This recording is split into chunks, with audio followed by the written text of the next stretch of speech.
Hello, everybody. Good morning, good afternoon, good evening, depending on when you're catching this podcast. I have a super, super fun guest with me today. So fun, but serious in the same way. Today, we have with us on the Thrive 365 podcast Dr. Mario Wallace. Dr. Mario Wallace and I go way back. We go way back now. As I was thinking about and preparing for this podcast, I said, the first time I met Dr. Wallace, Dr. Mario, as I call him, was in 2015. I don't know if you remember, it was in Orlando.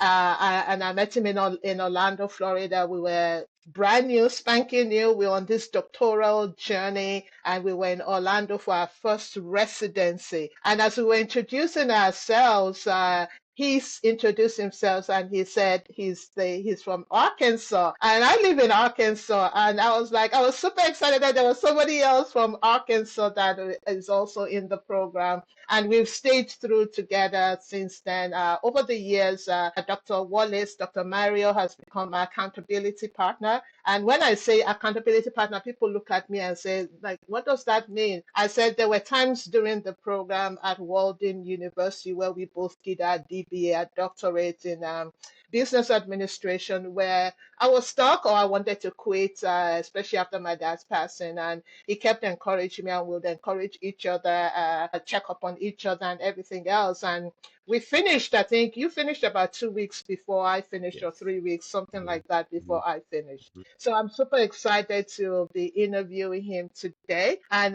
we're going to be talking about from corporate to entrepreneurship. From corporate to entrepreneurship. And let me set the stage. Oftentimes, because of who we are, because of the stability of the corporate environment, every 2 weeks or every month, you're going to get a paycheck. We kind of stay longer than we should sometimes. Because it's comfortable, it's stable, it's reliable. You know what you get.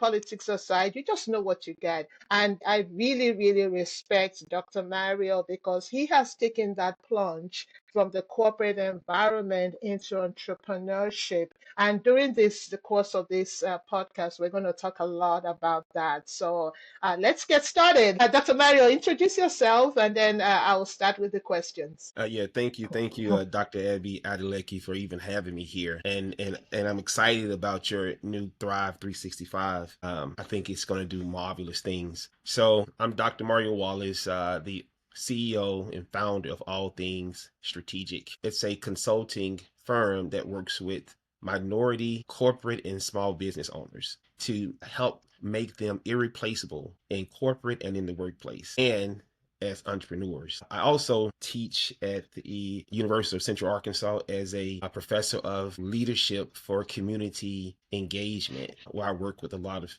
PhD students on preparing them for their leadership experiences in the workplace and for their dissertations. So, my company work with corporate minority leaders across the country, right? The goal is to strengthen them in areas where they lack the development, because corporate leaders tend to put more focus on majority leaders and not the minority leaders. So that's what I do. Excited about it, and I'm always learning new things.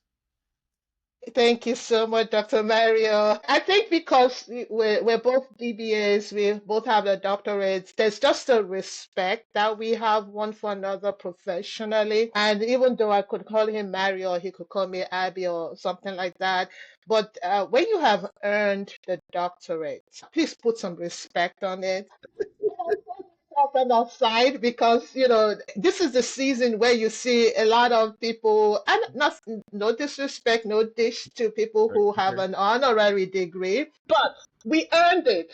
That's right. That's We right. earned That's it. right. And That's so right. put some respect on it. And, they often say that people who have a honorary degree, honorary doctorate, you're not supposed to call yourself doctor. It's people that should be calling you doctor. But you do realize that in most times, that's the group of people that are the loudest with That's this right. doctor title. So, but anyway, we will go there. Okay. Let's Okay. stay on Okay. track. So let's talk about so as the now the CEO founder of All Things Strategic LLC. It's a journey before this journey. And for you, what did your corporate career represent to you? That's my kind of first question. What was it about it? Was it the identity? Was it the security? What was it?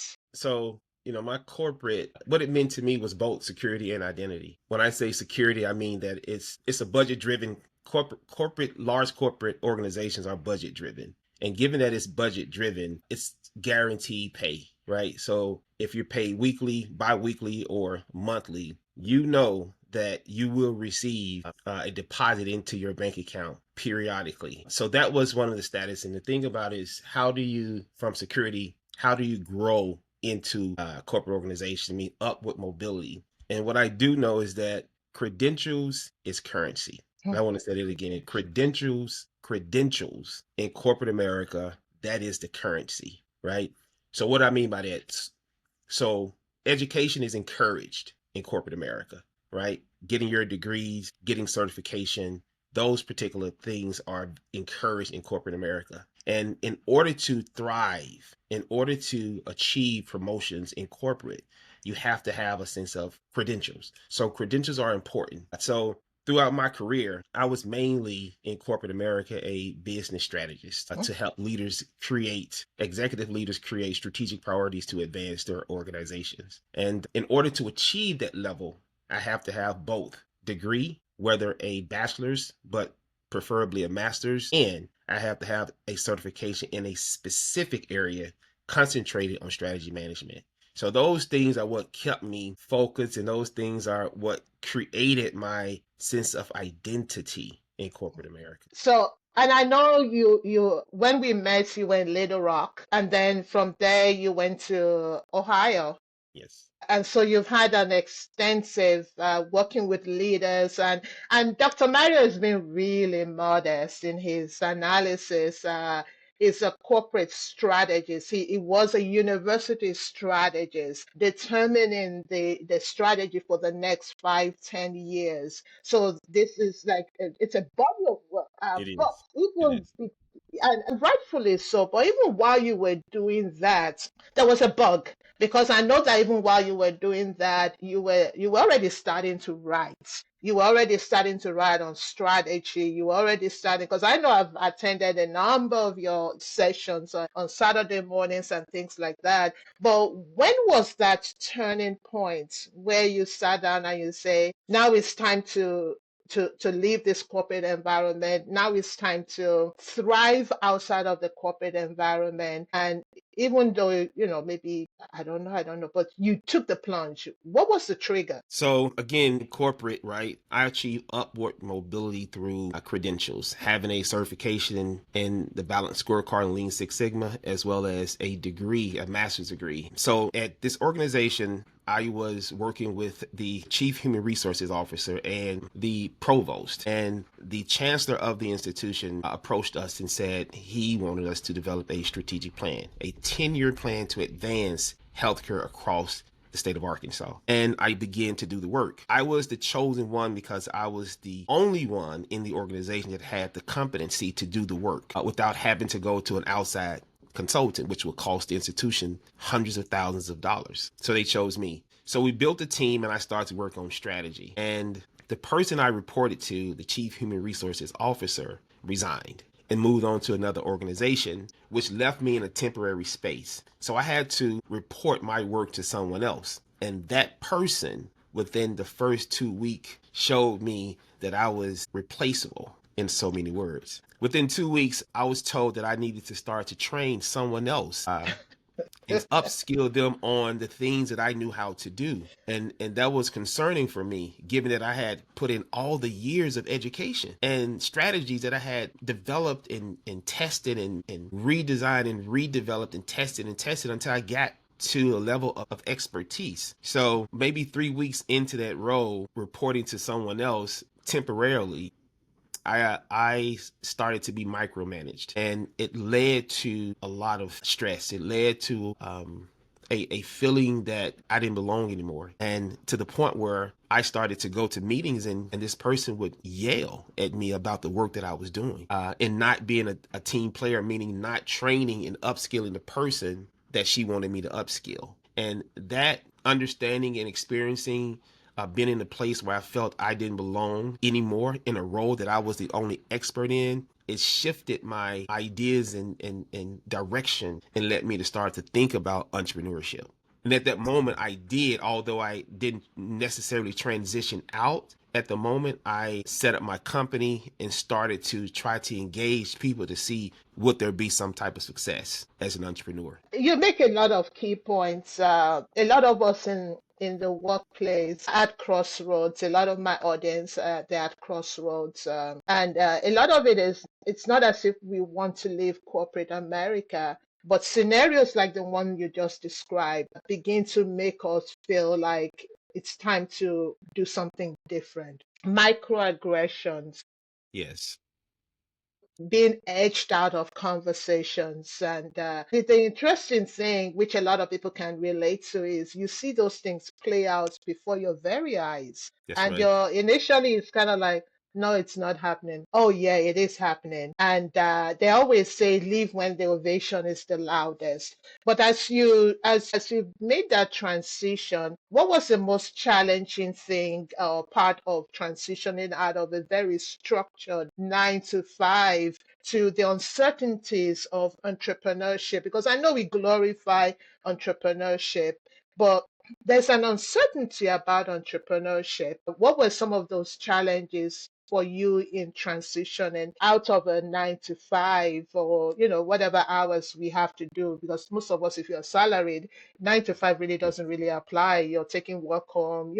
You have to determine where you put your balance in, or your integration. What was that thing that or those challenges that you faced in that transition time? Well, so I transitioned 2000 December 31st, 2019, and 30 days after my transition, COVID happened. So, and that was alarming for me, given that the work that I do, I had to engage with leaders face to face. I had to have initial conversations, and the world was transitioning into technology, right? So we had the what was it, 3 feet or 6 feet of space that we had to adhere to at the time.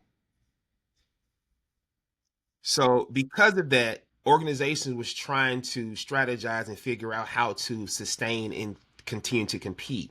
So they were not allowing outsiders inside their organizations for conversation, and they were transitioning into Zoom and all the different technologies like we're using now. So I began to spend money just to sustain, and giving that, I realized that there was no security in what I was doing, and it became very, very scary. At the moment, I began to write books, and the first book I wrote was the strategy is spelled Adam, meaning the Adam means the beginning, like Adam and Eve. So basically, I built a framework so that people can follow along as leaders, and the Adam stands for analyze, develop, execute, and manage. So that was the first thing I did.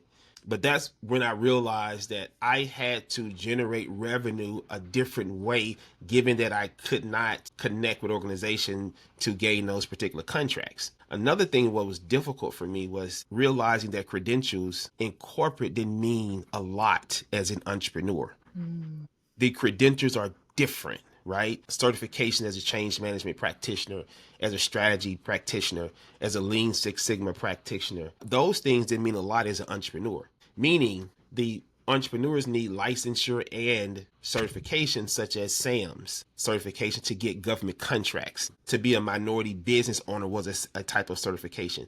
So talking to people and saying that I was Dr. Mario Wallace didn't mean a lot to the people at all, right? Trying to look at processes from a Lean Six Sigma perspective and talk about some of the jargon and terminology didn't mean anything to small business owners at all. So it was a wake up call that the certification I had were not as valued as an entrepreneur as they were in corporate. And not only that, I had to learn new things and learn how to fill out extensive applications to get the credentials I needed to be successful as an entrepreneur. And the third thing that was difficult was that in corporate, you are position focused. So if you are a director of organization development, that's what you do. It's not necessarily that you do deal with financials. That's the CFO. As an entrepreneur, I had to understand and learn how to analyze my financial documents in order to make business decisions to advance my business goals. Wow. But what I hear you say in all of this is the power of the pivot, because you're coming from an environment that is structured and everything else. And I mean, nobody had planned for COVID. What we were told, even in our environment here, is that you go home for 2 weeks, right? Yes. Just go home for 2 weeks and you'll be back, this thing. And then 2 weeks became 2.5 years. And, in the corporate environment, we were still working. But in the entrepreneurship environment, and I really admire and salute and respect the how you pivoted and you started to write books and not just write books. Those books. Let me just take a pause here and please tell us how many languages those books have been translated into, because they're not just books in English. You Mhm. have the playing cards. You have. Could you just share a little bit about that? Because I would say I'll put those in the category of proud entrepreneur moment. Yeah, yeah. So first of all, like when I was in corporate, I started to see gaps in strategy. And because of those gaps, right, I realized leaders were great at analyzing the market, developing strategy, but they were not as effective in executing and managing strategy. Most strategic plans after 6 months sat on the shelf. And I saw that consistently. So I wrote the book as I transitioned out of corporate to address execution and managing strategic plans. And the book got a lot of praise across the globe. So a lot of countries, the book was translated into Arabic, Persian, and Mandarin Chinese. Wow.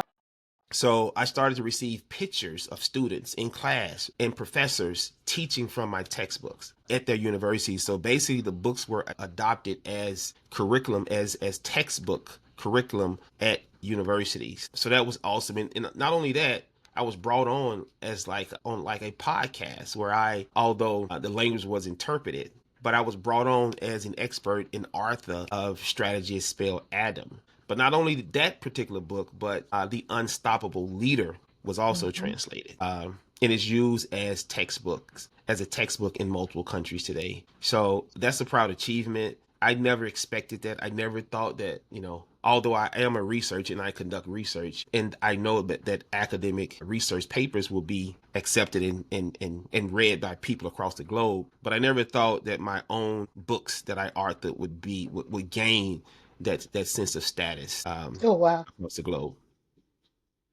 So I'm of Nigerian descent. We say, when you're affiliated with somebody that is very powerful, the way you look at it is that you can drop the person's name, kind of like I'm friends with Dr. Mario. So kind of, we have this thing where you drop the names of people that are, like, do you know Dr. Mario? Oh yeah, we're classmates, we're classmates. So we have that thing. So for me, that's a proud friend moment right there, Okay, okay. just to see all the translations that your books have been made into, and textbooks, curriculum, and you design curriculum as well. What do you miss about corporate life? What do you miss about structure, systems? Tied to that, what does independence, because with corporate and everything's like structure, structure, structure, Mhm. hierarchy, and everything. What does independence mean to you? And what do you miss about the corporate structure and systems and, let's say, politics? So I can tell you this: I don't miss the politics, right? Because you have to work in corporate to understand what corporate politics are. I mean, they are exhaustive and draining, and they can actually affect your health. And I am someone who experienced how corporate politics affected my health along my journey. But what I do miss is just the guaranteed pay, right? That's one of the main things. Because today I have to pivot a lot to sustain in entrepreneurship, because when the market shifts, it affects business. Like right now, some of the shift that the administration is doing is affecting the work that I do as far as product uh, that I purchase from other countries. So that is critical, right?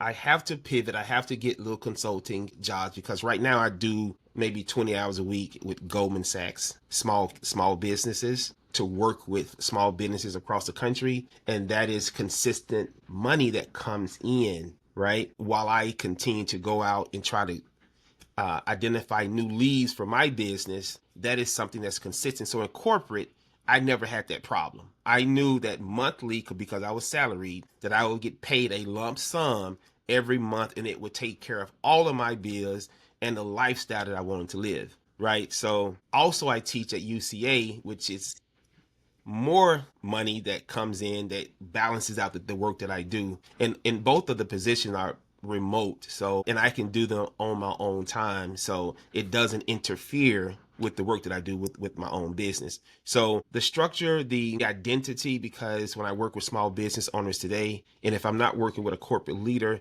Dr. Mario Wallace doesn't mean a whole lot, right?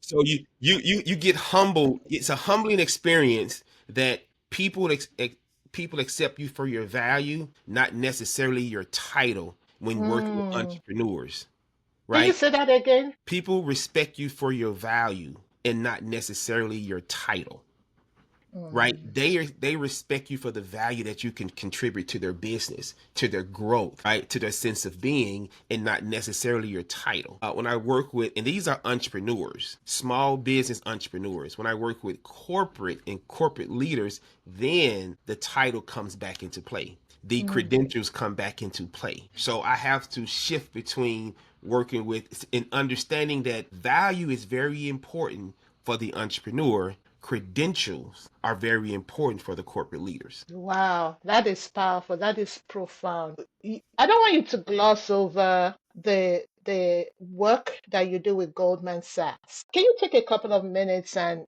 talk to the extent that you can share, and talk a little bit about that work that you do with Goldman Sachs? Because I don't want you to gloss over it. It's a powerful position that you're in there, and I want you to just take a couple of minutes to just tell us a little bit more about that. Okay, so Goldman Sachs, what I do, Goldman Sachs has a small business 10K program. 10K means 10,000 small businesses. Today we're at least 30,000 small businesses, so we exceeded the 10K. What we do, we have a 12-week program, and there are multiple sites across the country, but we're located in Little Rock, Arkansas, and we service 5 markets: Tennessee, Georgia, um, Alabama, Missouri, and Mississippi. And what we do is within this 12-week program, we go out to these cities, we identify small business owners within the state. We interview small business owners, at least 300 of them, and we identify the top 30 out of 300. We take them through an intensive 12-week program where we teach them business finance, money metrics, leadership, operation, how to be operationally effective, how to market, how to evaluate their business, and so forth. We take them through an intensive 12-week program, and they graduate. And when they graduate, leaders of Goldman Sachs from New York and everybody comes down to this particular city, and we graduate them like it gives them a feeling of graduating with their master's degree. Wow. Now, let me say this. The people who go through the program, and I work as a business advisor, so I work directly with the small business owner. I advise them on the curriculum that we're teaching and how to transfer that information into their business. I've only seen successful outcomes since I've been working with Goldman Sachs. And when I say successful outcomes, when we introduce them to a concept called the growth plan and growth opportunities. And when they graduate, they're on the path of developing their growth opportunity, meaning creating an additional revenue stream for their business to take them on into their future. So what I love about it, the end is the scholars who are the actual small business owners. When we graduate, they come with all type of gifts and presents and things like that. They are really, really appreciative of the work that we've done, especially the ones that I work. They're really appreciative, and I have gifts throughout my house from my scholars who I've worked with. Wow. And when we talk about small businesses in this regard, they're not necessarily mom and pop shops. They have a certain inflow that they're already coming in, they're enhancing. Could you share a little bit about that inflow that is already coming in? These are not people just starting out. So the criteria is they have to have been in business at least two years. 2 to 5 years, because we know that failure in small businesses happen around 2 to 5. They have to have at least 2 employees beyond themselves, and they have to be making between 75 to 100 plus per year. Most average small business owner that come into Goldman Sachs, if we say on the average, they make around 300,000 a year, and Wow. we've had people that make up to $3 million to $5 million who actually have gone through the program with Wow. not only 3 to 5 million, but 15 to 30 employees as well. So this is not like a small side hustle here. Over the years, as you've navigated corporate to entrepreneurship, I'm a person of faith. How has your faith and all belief system guided you through the highs and the lows of entrepreneurship? Because, for example, you talked about the pandemic and that COVID era. How has your faith sustained you? How has it motivated you to keep going and not give up? One thing with my faith is that I believe that, success comes with hard work. It comes with challenge. It comes with learning. And through my actual business, as well as Goldman Sachs, I've worked with so many people, so many leaders, so many entrepreneurs. And I've seen the struggles. I've seen the pain. I've experienced the breakdown, emotional breakdowns. And all of that helped to build my resolve. And it helps to strengthen my faith, because I am here to try to help somebody who's experiencing things that I've experienced once, and maybe during the time that I'm helping them, I'm still experiencing it, right? So just as we are researchers, I look at all the data, I look at all the things that I'm hearing from my scholars, and I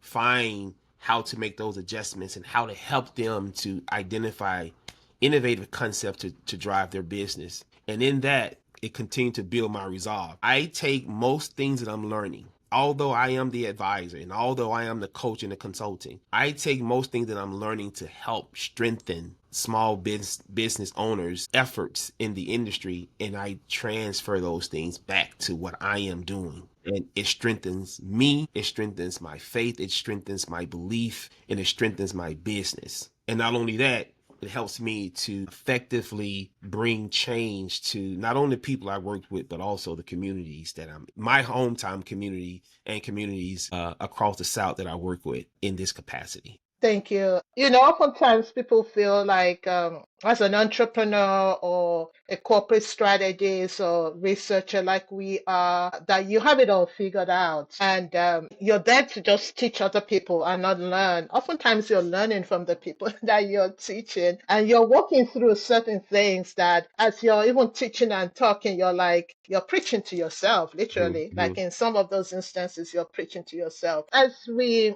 do a quick segue, there are the things that you're involved in. One of the things that I'm particularly proud about is your Black History scavenger hunt. Okay. And you go through the different cities and you're talking about slavery and the vestiges of slave trade and things like that. And I follow you on TikTok, and you should follow him on TikTok. And we'll put all the details at the end of for Dr. Real.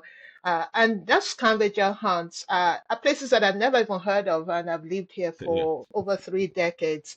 And I just want you to take a couple of minutes to just talk about what prompted you to do two things. Because before this scavenger hunt, you had the playing cards that talked about Black history, Yes. and you've segued into the scavenger hunts, and you travel all over the country and do the Black history scavenger hunts. And what were you thinking about when you started, and what do you want that to achieve? So you'll be surprised with what I'm about to say is that when I worked at OSU, Ohio State University, or the Ohio State University, I didn't know anybody there. I only did my work. I worked with the Chief Human Resources Officer and the President. I had no home life there. My family didn't transition with me at the time, so I was there doing the work. So, and I didn't know any extended community, the Black community in Columbus, Ohio. And it led me to, in what I did one weekend, I saw a place that's in a sign that says Underground Railroad Station. And I was like, okay, what is that? The only thing I knew about an Underground Railroad Station was tied to Harriet Tubman and slavery. So I went. and it motivated me to start to research more. So I spent my weekends for 24 months traveling across the North and the East and the Midwest, scavenging for history. Hmm. What I found was that if you cross the Cincinnati River, the Ohio River, if you cross from Kentucky into Cincinnati, the enslaved looked at that river as the river of Jordan In the Bible. in the Bible. So what slaves in the South always were trying to do was get across that river. Hmm. Wherever they was trying to cross that river because during that particular time, Ohio was freedom. So Wow. they had to get from the south all the way to crossing the Ohio River, which was considered River of Jordan, into the land of Canaan. So they Whoa. felt that Ohio was the land of Canaan. So if you go to Oberlin, Ohio, in that city, if there were any slavery, which based on my recollection and based on my research, and based on going to Oberlin University, experiencing going to the archives, slavery was never there. Oh, wow.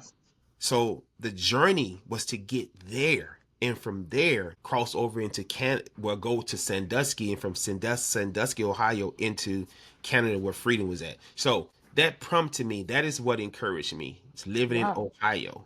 And from there, when I left Ohio and traveled back south, I continued the motivation. And I started going to and conducting research, and not only that, writing articles and going to all the sites that existed because I didn't know that there was over 1,000 plantations that still exist in America. I didn't know there was over 600 underground railroad stations that still exist in America, right? So I wanted to go experience them, to video me at the scene so I can communicate to the world and share with them the history so they can see the actual artifacts, the houses, and the things that I'm experiencing there to educate them. Because when I went to high school in America, my history books did not give us that in depth understanding of history and slavery and Reconstruction and post Reconstruction and Jim Crow. They didn't give us that. So what I do is seek out history to provide this information to the masses of American. And my goal is to encourage them to take the splash and learn about their history in a more deeper level that's not taught to us in our history books, and to change those communities. Because right now, in addition to that, I learned how to register historic places. So what I do when I go to some of those historic sites or those black cities established by black folks, I am now working with people in those cities to register those cities, as well as the Wow. buildings in those cities, as well as the cemeteries in those cities and Wow. artifacts in those cities to be registered as historic places where they can start to receive government Fun. funding Fun. to Yeah. strengthen their local economies. Wow. Wow. In Nigeria, we call there's a statement we say you're doing the Lord's work. Okay, okay, okay. Because that's something that you're doing that as a private citizen, and you're doing that not as an activist. You're doing that not as somebody who is paid to do. This is all things that you're doing out of your private funds, and I salute you for that. Y'all, if you're on TikTok, make sure you follow Dr. Mario and follow his journey. And I'm always fascinated by all the new places that he uncovers. I was still saw the ones you did over this weekend, that you were videotaping and everything else. And he's everywhere. I mean, even in Arkansas, I mean, in this same Arkansas that we both live in, I live in Northwest Arkansas. Dr. Mario lives in Little Rock. There's a lot even in the state of Arkansas, as small as this state is, that he's uncovering through his lens. And he's not going with a big crew. It's a one man thing with his camera and his phone and everything else, and he's able to capture that. So that tells you and I that even as an individual, you can be a change maker. You don't need like a big title and things like that to be a change maker. I want to say, as we wind down, truly, I've learned a lot from this conversation, as somebody who a lot of those experiences that you're talking about in the corporate place, I've walked through and I'm working through. And that was actually last year. I took a pause, 4 months, to step away from work and to just take care of my health and to kind of recover from workplace microaggressions and just workplace trauma. It's real. And a lot of people don't know that it is real. Even though we put a smile on our faces, there are a lot of things that we're going through as individual, as Black professionals in the workplace. There are a lot of things that you're passed over, positions that people are, cherry picked for, and Mhm. you're just there grinding. So what would you say? And for me, that was the beginning of Thrive 365 Consulting LLC. And I just decided that I was going to start to document these things and help other people as they navigate these workplace spaces and trauma and situations and overcoming grief, personal grief, and just things that we go through as individuals sometimes impact our health. And but we sometimes it's okay to pause. It's okay to step away. It's okay to step away, reset, heal, and come back. And in some instances, you have to come back to that same space and you have to come back with tools to navigate the spaces Mhm. so that you don't go down that same hole again. As I conclude our interview, and I've truly enjoyed my time with Dr. Mario, I have to say this for full disclosure. I can't pass through Little Rock without staying in Little Rock the night because I have to have dinner with Dr. Mario every time I'm in Little Rock. Yeah. We have our spots, Panera Bread. Yeah. I always stop by Little Rock. On my way out, I conveniently leave Northwest Arkansas in the afternoon so that I get to Little Rock like 7-ish. We have dinner. I find a hotel. I stay in a hotel, and then I keep going on my journey. So I was like, I'm coming through your city. Mhm. We have to do dinner. So that's how one of the ways we've kept in touch over the years, and not just through me having dinners with him, but also through social media and just feeding off of each other and getting on calls like this. And we just decided we would bring you into our conversation. Okay. Sometimes we just come into a strategy session and we just talk through things that we might be working on. But we just decided to bring all of you into our conversations. Our conversations are deep, they're interesting, they're very intelligent. Black people are intelligent Yeah. too, very intelligent too. So just in case you're trying to wonder, we're very intelligent as well. So as I round up, I want you to do two things. I want you to give us some advice for people that are stuck in what we call a secure job, which no job is really secure these days, and but they know that they're meant for more. That's number one. Number two, if there are any things that you want to close with that you really want my audience to know. Okay. Okay. So the first thing I say is if you're considering entrepreneurship and you work a corporate job, don't just leave your job and go into entrepreneurship. Stay there, establish your business license, establish your business bank account. Stay as long as possible until you can start to see your small business begin to replace the responsibilities, the financial responsibility that your corporate job takes care of, such as begin to pay your bills and things like that. So, what I'm saying, don't rush into it. Do not romanticize entrepreneurship, is what I'm trying to say in so many words, Mhm. because you have to wear multiple hats and it is challenging at best, right? So we have to be honest. It's not easy to be an entrepreneur. You have to get up every day. You have to go out and find leads. You have to convert those leads into opportunities Yeah. in order to be successful as an entrepreneur. And for anybody considering transitioning from corporate to entrepreneurship, what I would say is please, please learn um, to be able to interpret your financial statements. Learn how to, it's almost like being a CFO, how to interpret financial data to make business decisions. Don't be afraid of social media, right? In corporate, where social media is kind of shunned against a little bit, right? Because a lot of leaders fear what leaders may put on social media. Yeah. But transitioning, you have to gain a sense of social media, particularly data analytics. You have to be able to interpret that. Leadership transfer from leadership in corporate into entrepreneurship, but also how to look within your business, how to refine your processes in order to support your brand. If your brand is that you would do things on time all the time within a particular time frame, you have to meet those obligations with your customers or you affect your brand. So what I say is in transitioning, keep stay on your job until you financially, until you can actually, until your job can start taking care of some of your responsibility, financial responsibilities, and study and read as much as you can about entrepreneurship before transitioning off your job. And let's throw in that mix AI.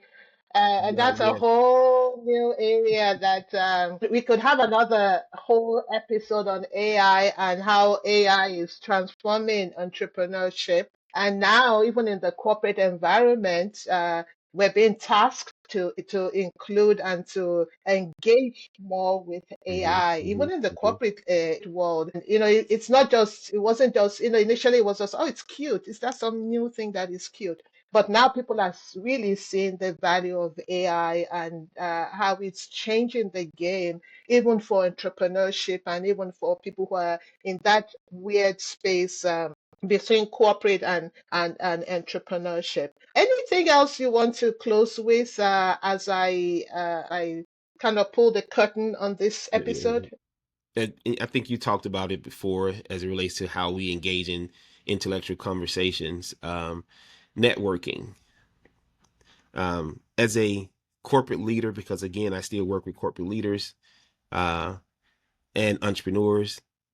Networking is a key. Networking, building relationship is one of the key factors of success. You have to build those relationships. So, join a lot of different groups like the Chamber of Commerce in your city. If you have a master's degree in business, join the NBA Association, National Leadership Association, things like that. Do as much networking as possible. Don't fear learning from others. Don't try to remain vulnerable in situations where you can learn from people within your circles or people outside of your circle, because those are the things that are key to being successful today as a corporate leader and as an entrepreneur. And wrapping it up, be friendly. Because I still remember that if I had gone to that residency and I had gone with my high horse, and my Nigerian pride, and like, Yeah, yeah.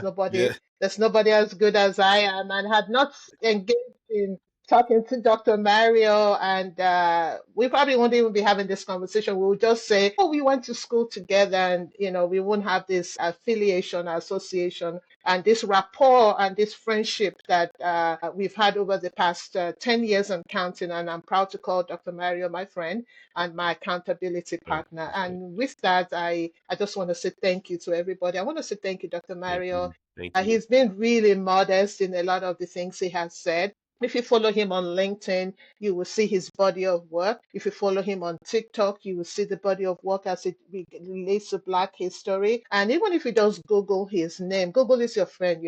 If you Google his name, he's written several articles, scholarly articles, peer-reviewed articles, because in our world, peer-reviewed articles are what is important. And he's not just a doctor. He's a community leader. He's done a lot of things in his childhood community where he grew up with. He has such a rich personal history and how he has been able to overcome adversity and to where he is today. So he's truly a leader and somebody who works in purpose and has found his niche and continues to work in purpose. So I just want to say thank you. I want, like we say, give people their flowers. I just want to give you your flowers. Thank I you. want to Thank say you. thank you very much for being my friend and being my accountability partner. And with that, I just want to thank you for sticking with us. There's a lot of nuggets through this episode. I want you to go back and take the time and just digest what you have heard and apply what you have heard. And until next time, this is Dr. Abi Adeleke on behalf of Thrive 365 Consulting LLC. And my guest on today's episode has been Dr. Mario Wallace, who is the president and founder of All Things Strategic LLC, located in Little Rock, Arkansas, but has a wide reach globally. Thank you so much. Thank you.